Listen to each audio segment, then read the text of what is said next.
Lane, right off the bat, how do you view this competition? Because I can't remember a time where it's been so wide open in so many spots. If you play your tail off, you got a chance. Yeah, I think it's a great thing. I think that's a great thing for the front office to have, because a lot of the guys are from in-house, so it shows you how good their development is and, that kind of thing. But, yeah, I think it'll be great. Me and a lot of the outfield guys are really close, so I think it's no hard feelings. We're just all trying to, make each other better.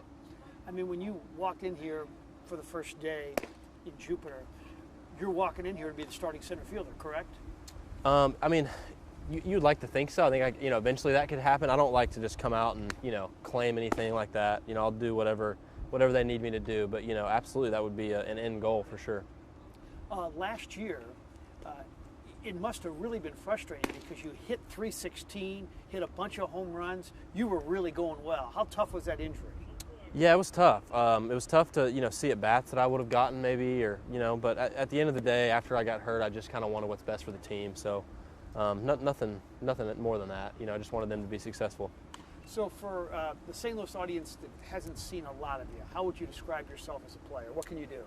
I think just consistent every day. I'm going to, run hard, play hard. I think I'll be just consistency on the field. You're going to see me, like I said, play hard. I think hopefully consistently play well, play good defense and, maybe play a few more positions, than other than center field, maybe left, right, whatever they need me to do.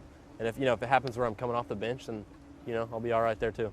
Who was a guy that you grew up watching or even watch now that, hey, maybe I could be him. I have a similar skill set, or I want to be like this player?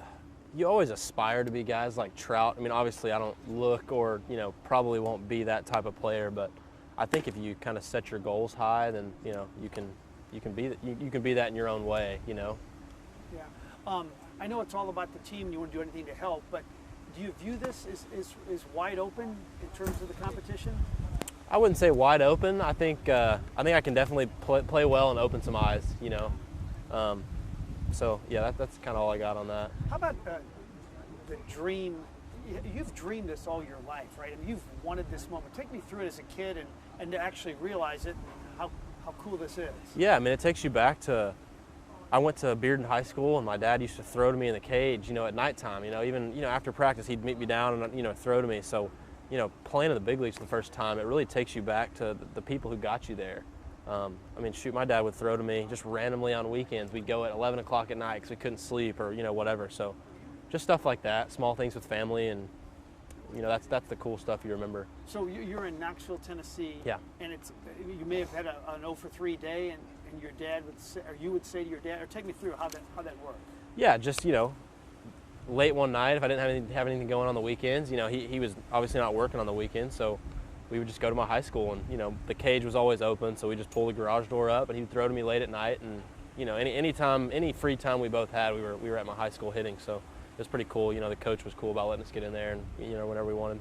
And why was this dream so important to you? I think just being able to kind of look back and help other kids that want the same thing. I think it kind of, say a kid was struggling at home, it kind of gets you away from that type of stuff. I know that's kind of a different way to put it, but just kind of like an escape for some kids, and I enjoy being able to do that, going back and, talking to my high school coach about what kids may be struggling a little bit or something, and just kind of helping them out and take their mind off stuff. Last thought, what would it mean to you, if Mike Schilt taps you on the shoulder at the end of spring training and says, you're going to be my starting center fielder? Well, it'd mean the world. It'd mean the world. I think any of those outfield spots would mean the world, so I'm just going to play well, and we'll see where it goes.